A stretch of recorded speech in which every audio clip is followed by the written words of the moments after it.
Hutton, and a good afternoon, ladies and gentlemen. Nick Hines, the Sarge here on Wednesday. Of course, Wednesday, the work show brought to you by My Racehorse Live. And we indeed, we're actually quite excited because this week started on a winning note with 13 stripes at Indiana Grand. But want to get into the swing of things with my main man, our West Coast racing manager, Joe Moran.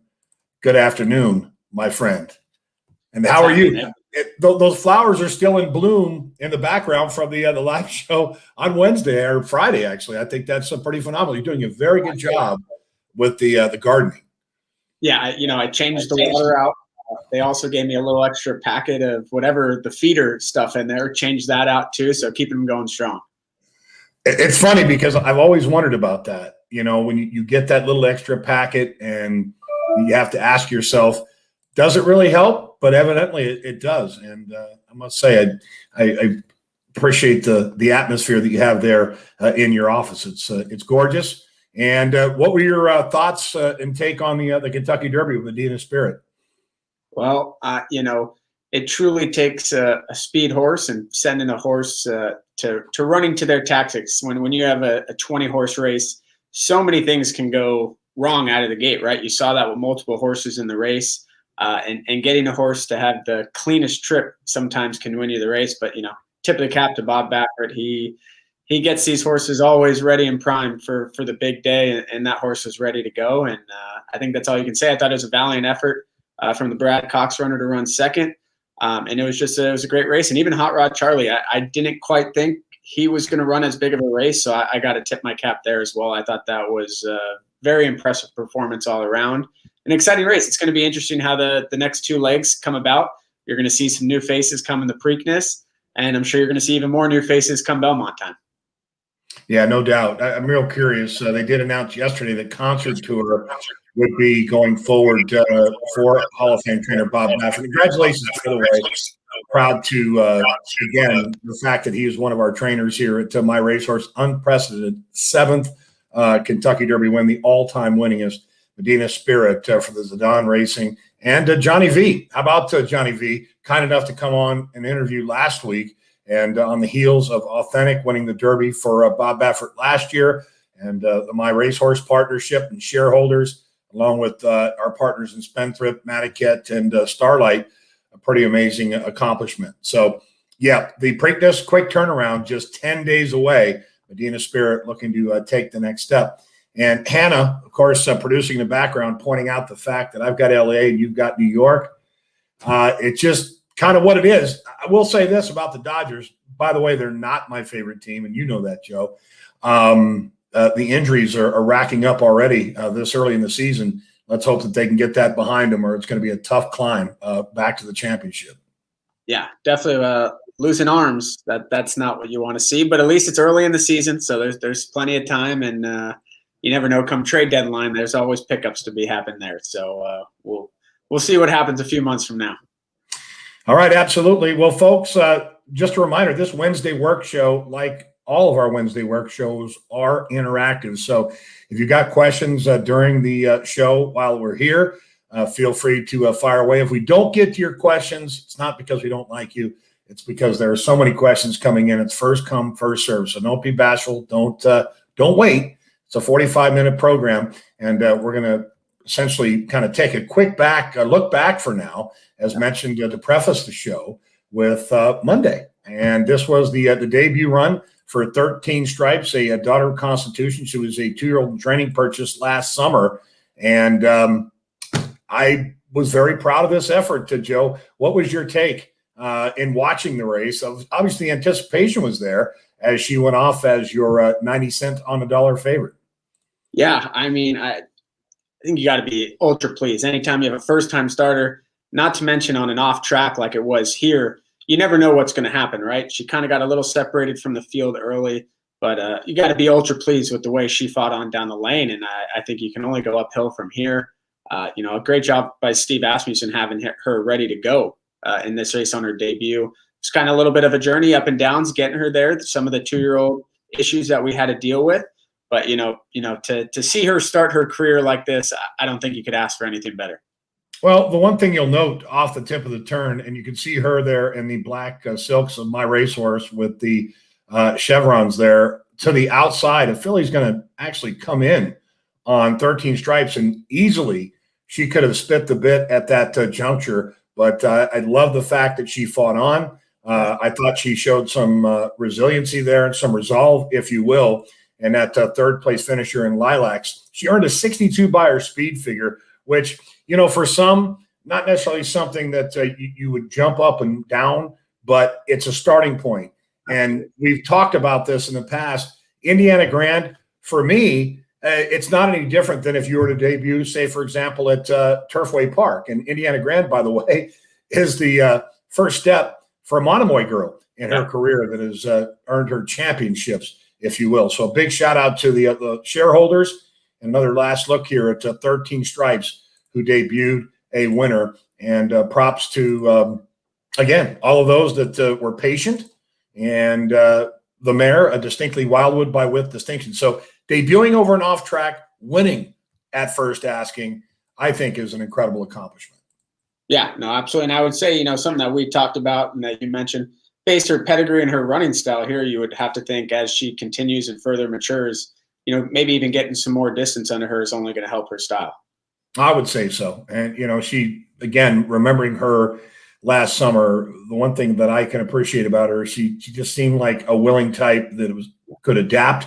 And, I think if you do the math on horses who break their maidens on debut, they, outside of Secretariat, of course, but horses that break their maiden on debut, they're to me, the above average athlete. And, again, Indiana Grand, I was telling you this earlier, I'd been working on TVG, and there was a progeny of Bernardini.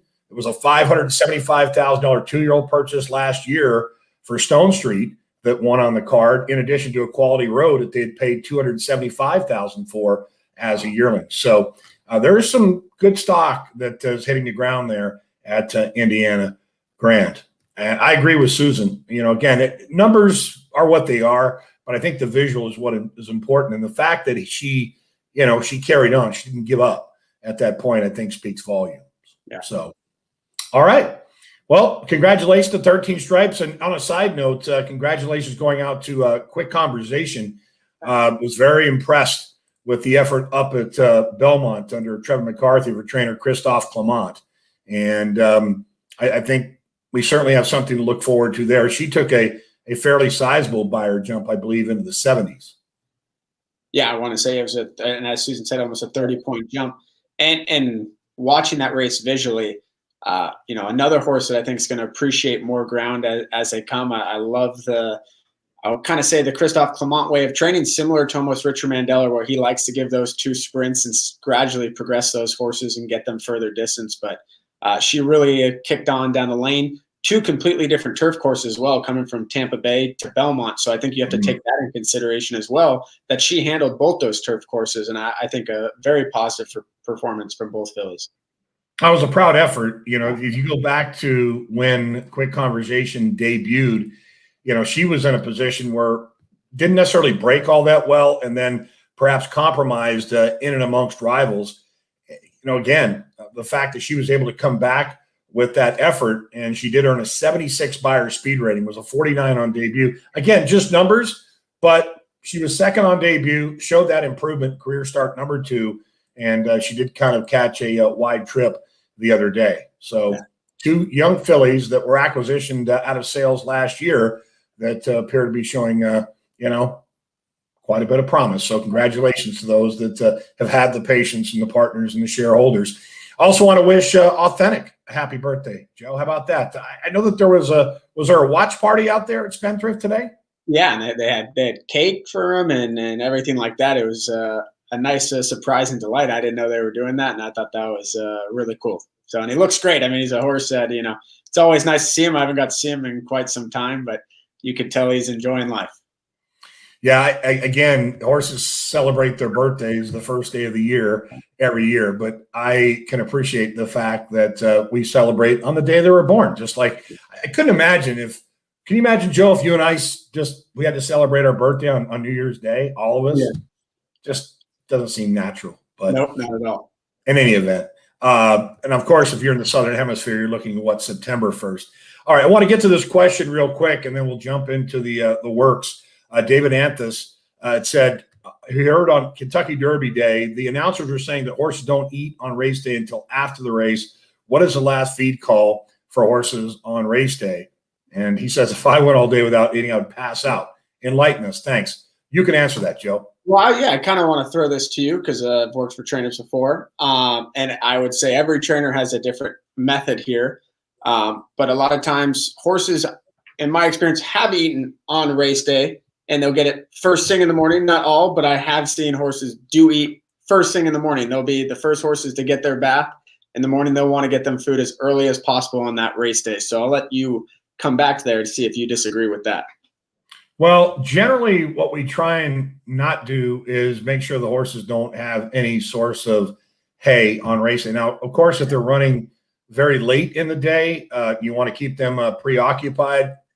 The objective in particular, when you give a horse Lasix, you have to pull the water and pull the hay. But as we've come to find, with the new Lasix rules, so if a horse is not to race on Lasix, then essentially it changes it up. But the last thing you want to do, horses, much like humans, could be in a situation where they get stomach cramps. And the last thing you want to do is actually feed them within, I think, 6 hours of race time. You may notice that certain horses will actually have a muzzle on so they can't graze and pick up the straw. But the difficulty of having anything in their stomach versus a fair amount, I think you can pretty much do that math. I mean, you're make sure that they have a proper diet the evening before and essentially load them up, if you will, with electrolytes. And then on race day, I generally would pull the water at about probably 6 hours. If a horse is on Lasix, then I would go ahead and let them run up until that point. But if they're a bad bleeder, you certainly want to keep that blood pressure down. So you and I have been to a few Italian restaurants together, Joe, and yeah. The more you eat, the more carbs you have, your blood pressure goes up. That's when our faces start to turn red. So with a horse, it's kind of a similar mindset. You definitely want to pull the hay rack the morning of. As far as any grains or whatnot, they might get a splash of breakfast super early in the morning. But other than that, you certainly wouldn't want them to have much more than that. So yeah, makes sense. We used to do too was alfalfa would be taken out of their diet usually 2 to 3 days before race day. If they were coming up, you'd cut the alfalfa out. Same thing. Sometimes you'd throw a little splash of brown sugar in the feed. So you'd cut that out a few days before as well. Yeah, well, it's interesting when you think of alfalfa with horses. The late great Julio Canani would never give an ounce of alfalfa to his horses. With protein, and then of course you're looking at potentially leading to bad bleeders. It's a very rich substance, and horses absolutely relish it. When you compare it to the likes of a grass, a fescue, a Timothy hay, those can be pretty bland. The alfalfa is very rich, and horses love it. And it's as you mentioned, in kind of line with if you gave brown sugar, horses anticipate that. So you have to be very careful. You get those horses that tend to run a bit hotter, bleeder types that you don't want to give them too much in the way of and by way of that alfalfa. So very good question. Thank you for sending that in. And let's jump into the show. Of course, again, congratulations. What's that, Joe? I said 15 minutes in, and we're just starting the works. I love it. Hey, we could do this all day long. Yeah. Well, yeah. I have to say I'm excited to hear the news on Tizamagician, and I'll let you kind of break that. Coming off of that Grade 3 victory in the Tokyo City, beautiful timing, 14 days removed from that Grade 3 victory, a win by 9 lengths, the son of Tiz Now. How about this recent workout for Tiz? Yeah, so just a simple half-mile drill. He did catch some company from the John Sadler barn that just kind of came right through on the inside right as he was breaking off from the half-mile pull. Tiz has been one to get a little keen in the mornings, but exercise rider Jesse here did a great job keeping him in control, and he's just going extremely fluid here. Never asked for a thing. He naturally makes up ground on these two workmates. Finishes strong. For Team Mandela, they were extremely happy. Trainer Rich Mandela had a little chuckle after the work, and he said, well, that was sure a nice gallop. That's what he said to me right after the work. So horse is doing great. based off his performance going a mile and a half in the Tokyo City, the plan is going to be right now to target the Grade 2 Brooklyn Stakes 400,000 at Belmont Park on Belmont Stakes Day. So very exciting. We always do have the Gold Cup going a mile and a quarter at home, but that Brooklyn's going to be the number one target as of right now. So give him a few more works, make sure he keeps leading up into the race good, and that's going to be the plan to keep him going that marathon distance. Yeah, I think it's a wonderful move. I don't think shipping this horse will be of much consequence. Now, the only time that he shipped out of state was unfortunately, when he'd shipped to Dubai and they canceled the Dubai World Cup. But he seems at this stage of the game to be a pretty cool customer, and much like his trainer, and of course Gary Mandela as well. I don't think shipping would be of really any issue. Is the distance is the key factor, of course, with the Brooklyn. Would you tend to agree with that? Yeah, no, absolutely. And it's something, even after Dubai, when we had to make the trip back home, obviously we weren't wanting to rush to ship again, right? After he made that long travel, took a lot out of him, and he kind of got back into form. Richard Mandel always had the idea of shipping him at some point. To me, it took a little longer than I actually anticipated, because this idea came up, last year, summertime, after he had that twice other than win. So this has been something that we've talked about and they've discussed for him to get these type of races for him. Getting that Tokyo City win and dominating at that distance, I think, just brought even more confidence to make that decision to go. And just to touch on Chris's question here, is the Brooklyn one turn? No, the Brooklyn is actually, and Nick, correct me, because Belmont is a little different. It is 3 turns, correct?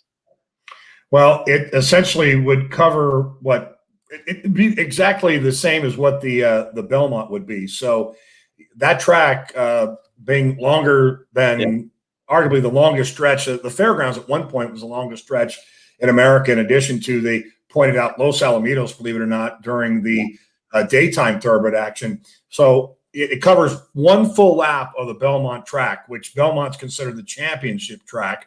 And, that's what they deem the Belmont as, the test of a champion. So it would be the identical gate set for that. So it's just one full lap. So, yeah, correct. So it would be 2 turns essentially. 2 turns. Okay. Yeah. Two turns. Perfect. Good question though. Yeah. And I think as far as the dynamic, the one thing you'll find is that the older handicap division, there's that breaking point for horses that can get the mile and a quarter, but they can't get the mile and a half. Even a mile and 3/8 for certain horses can prove daunting. So there's no doubt in my mind that Tizamagician is up for the task. The work looked great, pretty elementary for him. It was a 50 and 5th drill, 34th best of 50, and likely he'll get a bit more serious in his next workout. But I like the spacing of the Brooklyn quite a bit, because it gives him roughly 6.5 weeks in between tries. Yeah, I couldn't agree more. All right. Let's move on to our next subject, and keep up the good work, Team Mandela, Tizamagician, Jesse doing a great job there. Let's talk and stay on the West Coast here, and excited to get the notification that Carpe Venum was entered into the Grade 3 Santa Barbara Stakes. And here's another horse that was purchased out of a 2-year-old in training sale a few years back. She is proven to be a stayer, and Carpe Venum, who's been in good form, and she certainly appears to have an affinity, if you will, for the additional real estate. So tell us about this most recent drill. Her last race took place April 4th. She's had three workouts since that time. Yeah, I think we're going to see a very similar work that we kind of covered last week. Same workmate, same style, where she kind of, I don't want to say she's that target, but that's what she kind of wants. That's what Phil wants. Phil wants her to feel that pressure from a workmate and respond down the lane. And I think we see it again here. You saw the rider take a little look back under him. He knew he had horse, and Carpe responds the whole time. And that's the biggest thing I think we've seen probably in the past 3-4 months of her training, is she's been able to, one, not only respond to her asking, but she's staying at that steady pace, and her gallop outs have always been great. But I think she's picked up the pace a little bit. I mean, her works have gradually got better. And I kind of said the comment last week, and after seeing this work again, I'm going to say that comment again. I want to say she's coming into peak form right now. This is the best I think I've seen her train in the morning. She's coming off 2 good races in a row. And I think she's going to be sitting on her career best. It is a competitive race. Anytime you're running in graded stakes company, you know it's going to be competitive. But we got a filly that loves the marathon distance, and she's coming into form right now. Yeah, I had the opportunity to speak with Phil after the workout just a couple of days ago. And in her workout with Pythagorean, in fact, that horse is entered to race on Saturday. And in fact, it'll be race number 5 earlier in the card. Umberto Rispoli is enlisted to ride. And it was interesting you mentioned Tiz, a horse that he had worked with for John Sadler. That one is running in the finale on Saturday in War Air. So if you like that work, and those horses caught you visually, but Pythagorean certainly has ability. She's a daughter of Medaglia d'Oro herself, perched for 310,000. So, okay. So this workout took place May 2nd, 3 days ago on Sunday, and she is all set. So she's been entered up for the Santa Barbara Stakes, and that is race number 7 on the card Saturday. Yep. Race 7, got an 8-horse field. She drew post 4 with Jose Valdivia. So, he's got to really know her well. And I think that's key. I mean, anytime she's been a filly that, I don't want to say she was quirky in her early parts of her career, but she has a particular running style and that she needs to be rode that way. So I think, having a rider that knows her best is going to be key here. So yeah, coming in well, and it doesn't hurt having, I don't think there's even an argument, the hottest turf trainer in California on our side. So, Phil D'Amato's winning about every race I see on the turf, and he's doing as good as it gets right now. Well, I also going to point out the fact that she'll not be on Lasix, this being a Graded Stakes race, when she was not on Lasix when she went the 1.5 miles in the Grade 3 Astra, and she scoped clean, which that was one point that Phil brought up in reference to her in Carpe Venum, that she's not a bleeder. And some might ask, well, why was she on Lasix in the first place? Well, look, at the end of the day, you want to have some presence as a preventative medicine, and she had worked on it and works just fine. But I don't believe, and nor did Phil indicate at any point, that Lasix has been like a performance enhancer, because some horses, you take them off Lasix and they just don't run as they had before. And that's the difficulty with these horses that have transitioned to older horses now coming off of Lasix. But there's the field. Based on what you're seeing here, Joe, what would you deem her morning line to be? I'm going to say my guess is going to be 6-1. I was going to say the same. You're going to say the same. I'm going to say 6-1. My high will be 8-1, but I don't think she'll be any higher than that. Obviously, Go Big Blue Nation ran big last time. Catch the Eye has been pretty consistent. Hasn't quite got that one in the twice other than, but a horse that's run a few big races since coming to California. And then you got a few X factors. Obviously, Tapwater is probably the older class filly of the race. And then how am I going to say this, Leonard Powell horse? You want to give it a shot for me so I don't mess up the first part? Neige Blanche. Neige Blanche. Obviously, a horse that's kind of been right in the mix. I believe we were in the Astra against each other. She ran 4th, if I'm not mistaken. I might be. But she's coming off a 4th place finish in a Graded Stakes try last time. So, a horse that very competitive, but I don't think there's any standout in this race, and that's what I kind of like. I think it's going to come down to trip. We like the distance, we know that, and I think it's going to set up well for us. Yeah, Neige Blanche coming out of that Grade 3 Santa Ana, and which going to Vegas we'll get to here in a moment. But none of those races, at least on paper for Neige Blanche, really get you much. No, don't get the pulse racing, if you will.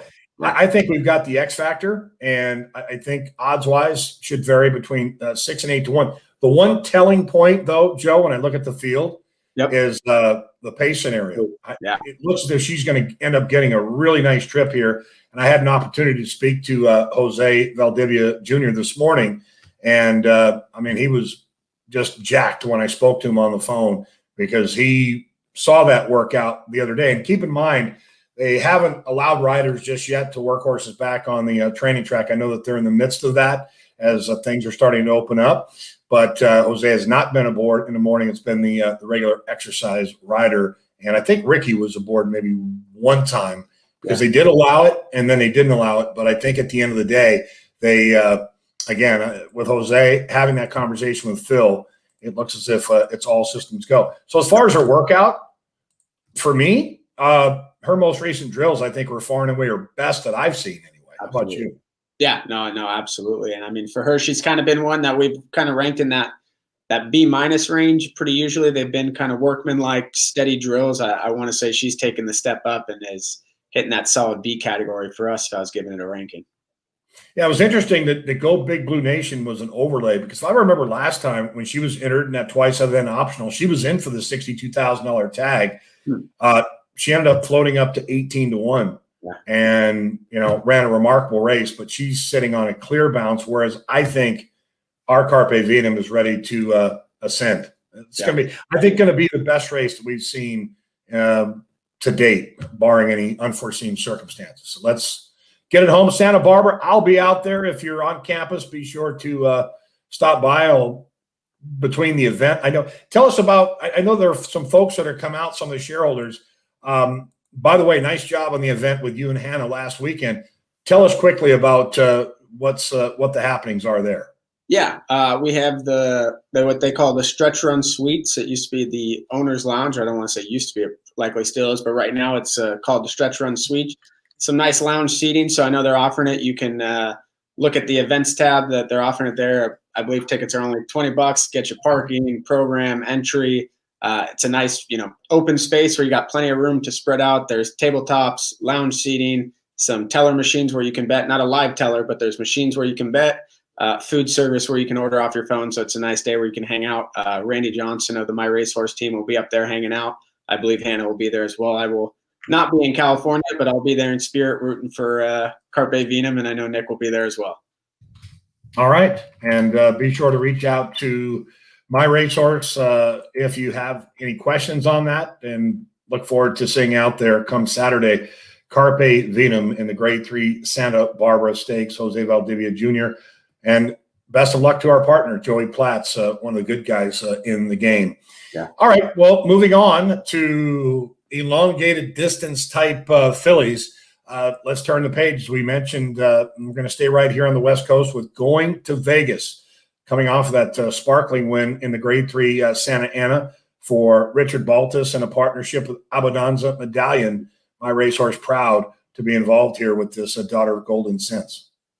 Yeah, and a filly that I'd say she's as sharp as can be in the mornings. Last week we covered, she went 47 and change, and you could see her. She's ready to go here. She, the rider's got to do a little restraining here to hold her back so she's not going flying. We still got a few weeks till the targeted race, but a filly that's training good. We talked how she's a turf filly, but you wouldn't be able to tell that by the way she trains over the dirt. By that I'm saying that you would expect that she'd be able to handle the dirt no problem and have no reason to think that she's a turf-only filly. Obviously, she's come into great form on the turf, and she's now a graded stakes winner on the turf. But a filly that's sharp, doing well, and you could tell she loves her job. Well, she did run okay to begin her career on the dirt, and then ascended eventually on turf. And Richard Baltus has done a very good job, an exceptional job in developing her, and this turned out to be a nice claim to Rich's story. The one thing you'll note, and this again is a conversation, and the one thing that I can take great appreciation of is working with Jose Valdivia Jr., who's ridden. I mean, he's won the Breeders' Cup Mile, he's won the Belmont, so he's ridden essentially every type of horse you can imagine. But he brought up a point to me on a horse that he had ridden the other day, and to remain nameless. But he talked about these turf horses where when they work like they do and you keep them together like this in the mornings, and granted, Going to Vegas being a graded stakes winner, these type workouts should be a walk in the park. I mean, it's pretty much formality. The key is when you turn their head away and you actually give them their head to ask for that turn of foot. And that's where those horses that you think might be able to transition from turf to dirt, and they get to spinning their wheels. But I would agree at some point, if it came back in a conversation, it might be tempting. But my understanding is that the Gamely at the end of the month, the Grade 1 Gamely, is the target for her. Is that correct? Correct. That is correct. So let's hope, knock on wood, everything continues well to that point, and maybe she'll become our newest Grade 1 winner of the My Racehorse team. She is already Grade 1 place, but getting that Grade 1 win would be huge for a residual side of things. And just to have another Grade 1 horse, you can't complain with that. All right, a shout out to Sarah. She's excited about going to Vegas and going to bet on love and let it ride. That's the way the song goes. Mary Fender, she says, this adventure with my racehorse has been so exciting for me. My sister and I have had a little friendly rivalry going on with these horses and betting. Great fun. Well, Mary, it truly has been a pleasure to have you on board with my racehorse. And, as we often say, it's about taking those ownership fantasies and making them a reality. And look, we're all about accentuating the positive. The one thing that I can appreciate, having been involved at the ground level with my racehorse, is the transparency. As a former trainer, I can tell you that, just as we found, unfortunately, with our daughter of Cantheros a week and a half ago, things happen. And it's one of those where you think you can keep them contained, but they're our children and they're a part of our family. And when things don't go as planned, we certainly take it to heart. And it's our job, our responsibility to relay and convey that information to you. And we take great pride in that here at My Racehorse. Did see some messages come across on 13 Stripes. How did she come back? Happy to announce that via Steve Asmussen, came back in good order and ready to fight on to that first level allowance condition. And excited to see what lies ahead for that daughter of Constitution. All right, we'll keep the questions coming. And going to Vegas, pretty standard drill for her, Joe. I mean, I give her a solid B for that move. Yeah, no, absolutely. I mean, obviously, I think you would say she could have did a lot more. They're just trying to keep her. Almost, you think of the authentic theory of you keep them in bubble wrap till that race. That's kind of the plan right now. To her to get to that Grade 1 race, you're just going to keep her happy and healthy. She's doing well, and we just got to get to that big race in a few weeks. All right, let's keep marching forward and get the top prize exciting. I can kind of just feel things starting to build with runners and competing in stakes races. And look, whether it's a maiden special weight on a Monday afternoon at Indiana Grand, or it could be a first level allowance at Lone Star, I'm excited. And look, it's all about trying to get that victory at the end of the day and being involved in the fact that the spectators are back out in full force. Yeah. All right. Next up on the docket, again, send in those messages. Don't back down. Have questions. None too difficult, I hope. Let's stay in line with our West Coast horses. And I watch this filly each week in Above Suspicion, the Daughter of Honor Code. And I have to tell you, she's been a nice surprise package this early in the game.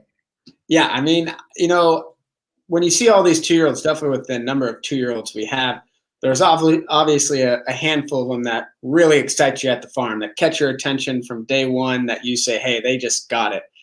These are the type of horses that I think even get you more excited, that when they take it to the next step, they come to the racetrack and excel like she's excelling. They just get you even more excited, because really, what is the ceiling for her? How much better can she get with her pedigree, her size? There's going to be a lot more with her. And as she continues to grow, you'd have to think she's going to be best going 2 turns at some point. Not saying that she can't win sprinting early on in the way she trains. To me, there's nothing that I think is going to hold her back from running as a 2-year-old. But I just think there's a lot of excitement and a lot of future for this filly. What would you have to say there?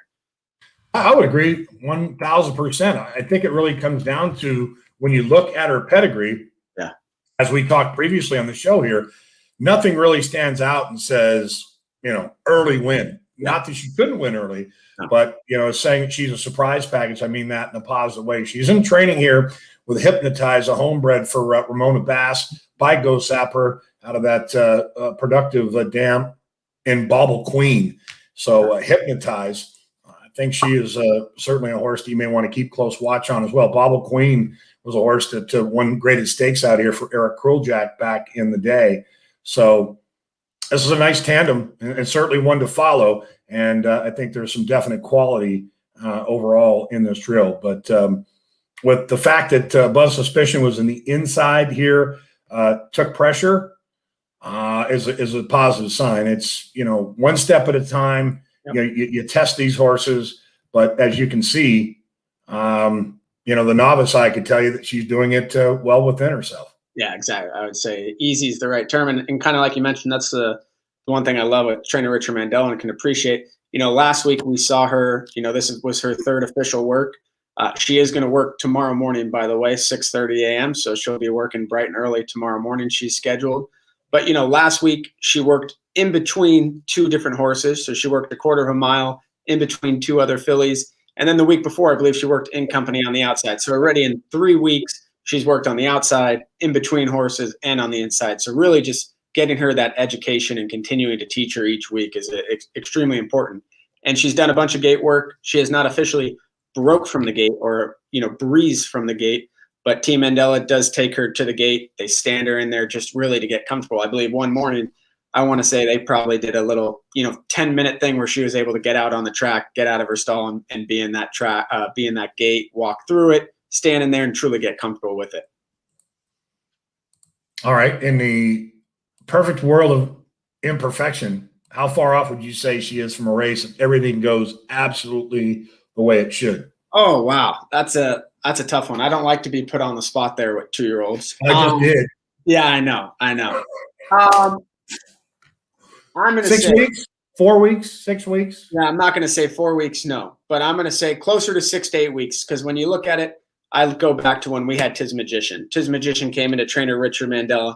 To me, both very similar horses. When they came in, size-wise, scope-wise, pedigree-wise, they're kind of the same. There's similarities, not the same, but similarities in horses. That debut came summertime, early July. To me, I know that's more 8 weeks-ish away, but to me, that's going to give that horse a great foundation. She's going to get a lot of experience, a few gate works, get up to 5/8 of a mile in works, and go from there. So that would be my ultimate guess would be early Del Mar. If everything continues well, she'll be ready to rock and roll early Del Mar. All right. That's an honest answer. And I don't mind putting you on the spot. Thanks. Appreciate that. Right on. Well, let's continue to move forward. Like you said, these young horses in particular, they change. They change every second of the day. It seems. It's just like, for those out there that have children. I've got an 11-year-old. One day, Joe, you'll see when you have a child.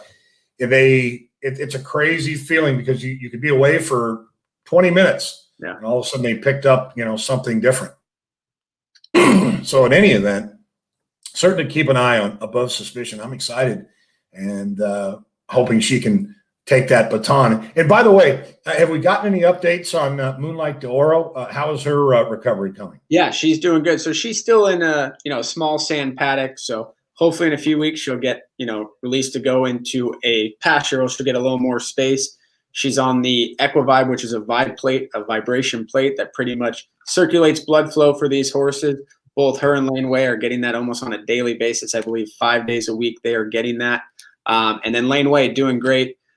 He's put on some good weight, relaxing, and he's just about ready to move on to the next step. So, with Team Mandela, we've seen in the past where they use Julie Stack to get that initial foundation of jogging under them before moving on to the next step. So we'll be meeting up here with Team Mandela later this week to really lock down a plan. But Laneway definitely going to be earlier moving on to that next stage than Moonlight d'Oro. I'd say Moonlight d'Oro still has at least another 30 days before she starts progressing again into the next step. All right. That's a great update. And, hopefully we can see her back on the track sometime soon. Laneway, it'd be great to see him back in rhythm as well. All right. Chris Grabowski with a message. Thank you, Chris, for being involved here on the weekly program. You're watching the Wednesday Work Show.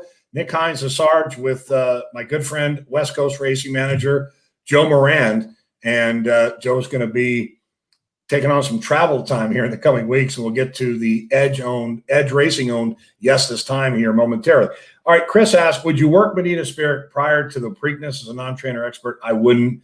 Does depend on him.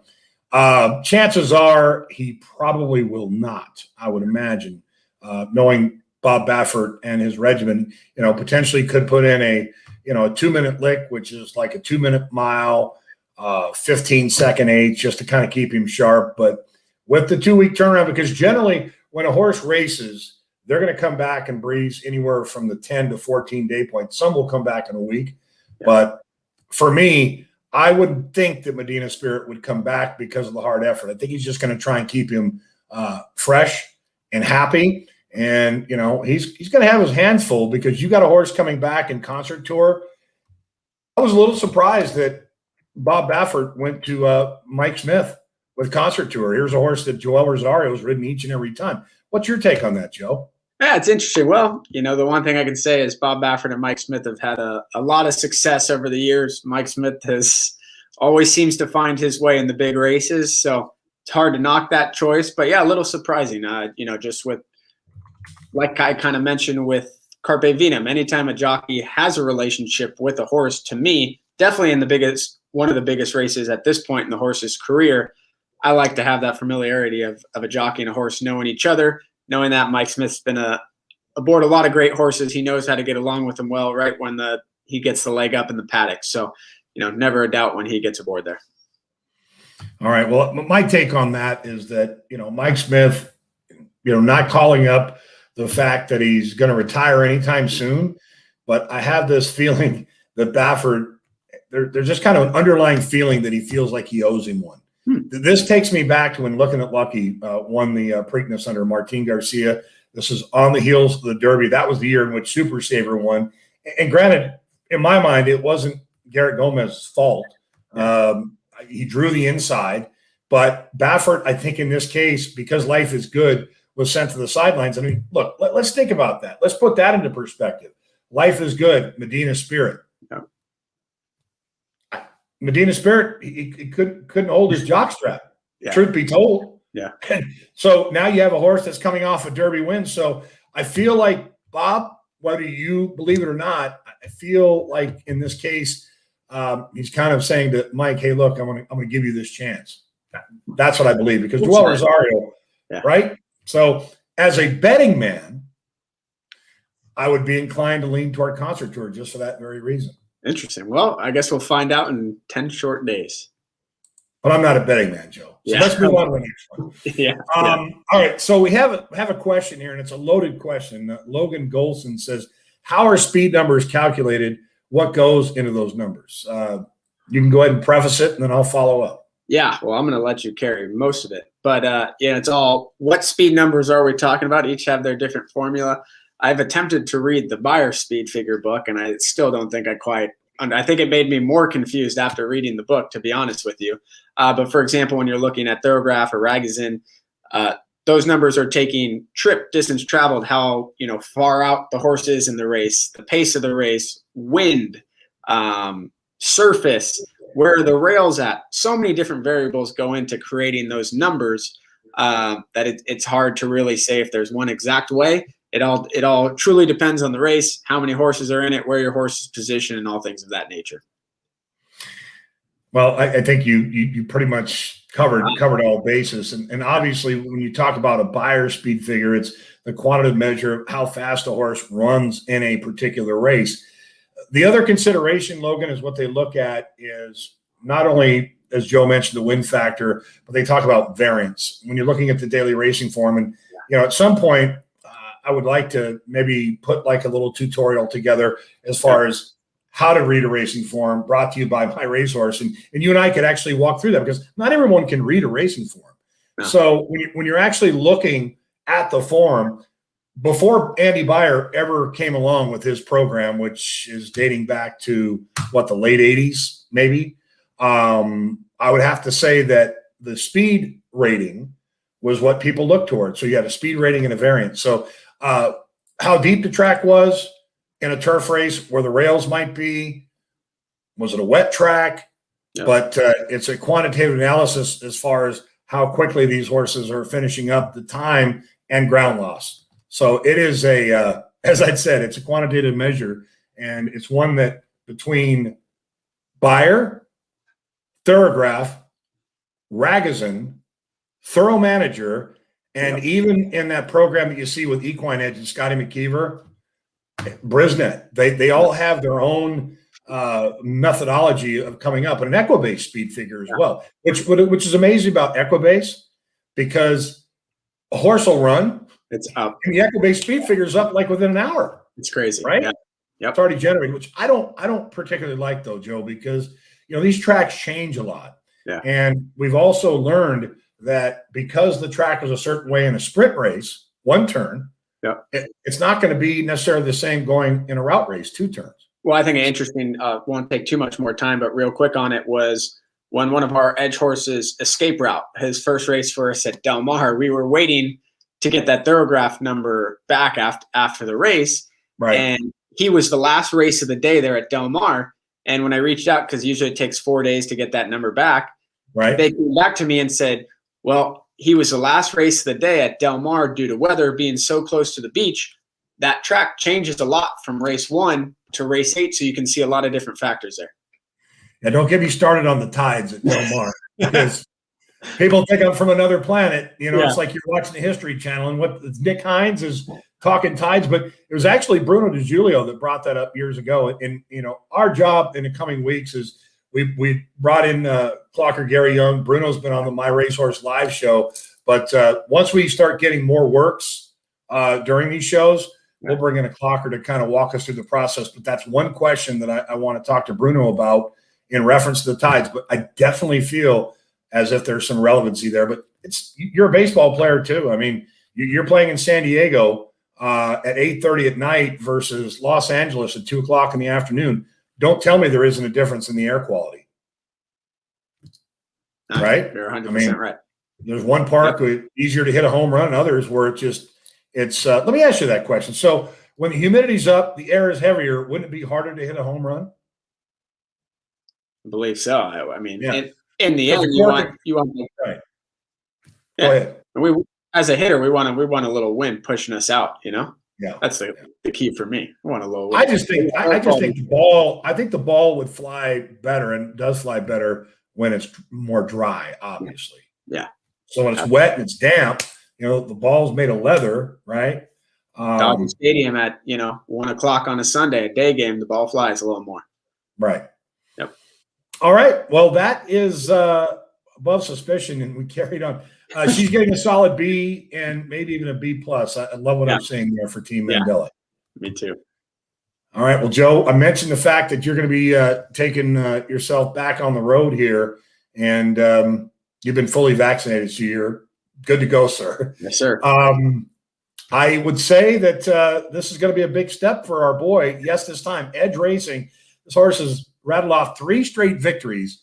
Has this time, and it's been a fun ride thus far. And I understand he's been entered up in Stakes Company this weekend.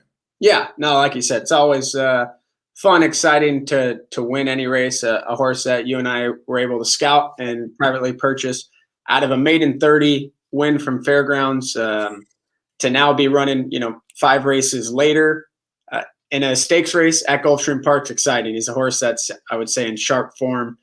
One thing I love, as we're on the rant of forms, racing form, buyer speed figure, what I love to see in a horse is constant improvement. He's a horse that's run 6 times.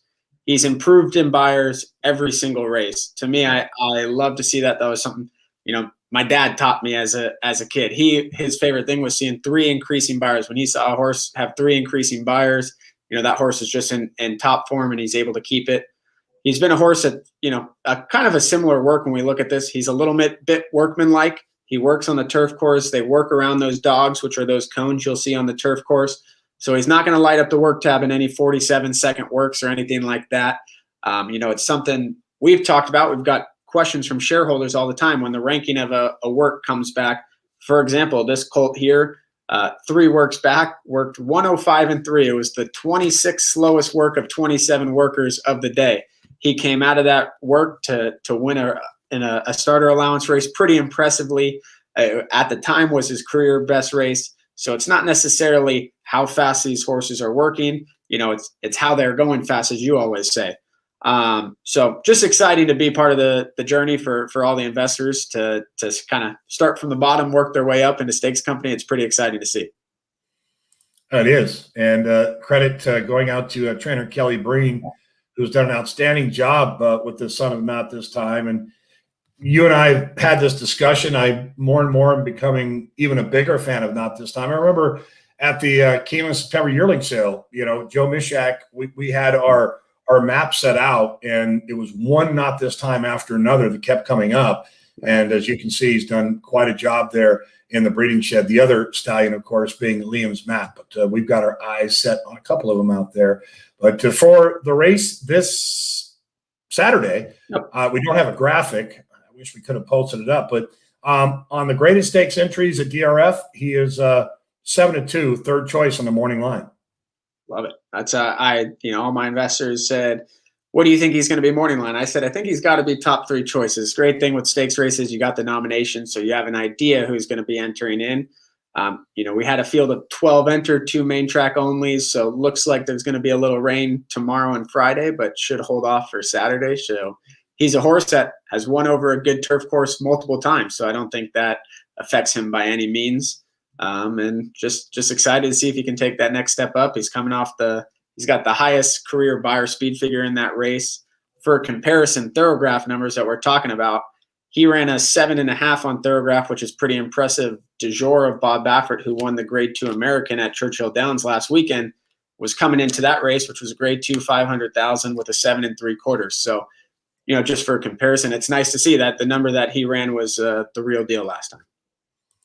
Yeah, no, that's outstanding. And I think the only thing that in the back of our minds, meaning you and I, is, we discussed potentially other options was, does this horse, does he bounce? Does he react? And that is a possibility. Yeah. But, based on what Kelly's been telling us and how the horse has been training, I'm confident that we're going to be just fine. And if he does move forward through that number, keep in mind when a horse runs a 7.5, the goal is to get to 0, and you can get below that. Yeah. But if your target, the fastest speed figure would actually be right at 0. So Edwin Gonzalez is back aboard, and he's perfect 2 for 2 for Kelly Breen. So I thought it was nice that he got acquainted with Yetz's time last out. But, once again, hey, if you're at Gulfstream Park Saturday, Joe, you'll be there, and drinks are on you, my friend. Yeah, if we win, drinks are on me. No, either way. No. I know. I'll make sure I send you the bill after. All right. Well, any other questions? I don't believe we do. But to learn more about Edge Racing, contact that guy right there, Joe Moran. He's easy to find and easy to talk to and a pleasure to work with. So I highly advise you folks, if you're wanting to try something new, even if you're invested with My Racehorse as a microshare owner and you wanting to essentially kind of step up a bit and take a bigger piece of the pie, this is a wonderful opportunity for you. And, we're looking forward to getting some more exciting prospects on board. Well, Joe, I think that's going to do it for us today. And I know that in the midst of the next week or so, we're going to be traveling. So it'll be likely a couple of weeks before we come back. But we've proven the point that we can take this Wednesday work show on the road. Yeah, that is true. So we're not going to make any promises next week, but hopefully the week after that, we'll be able to get it back. I know you'll be hard at work at the Bree show next Wednesday. So we'll likely miss next week, the 12th, but hopefully we'll be back in action for the 19th. Hoorah. John Fredelic, Chris Grabowski, of course, Susan Ward out there. Yeah. She is all in with My Racehorse. Thank you so much. Good luck to the contenders this week, and good luck to you, Joe Moran, with this time looking to go 4 straight. Can you imagine that? 4 straight? That's phenomenal. And I'll be out at Santa Anita. You'll be at Gulfstream. Looking forward to an action-packed weekend. Until next time, ladies and gentlemen, we'll see you on the Wednesday Work Show. We'll see you in the winner's circle. Take care.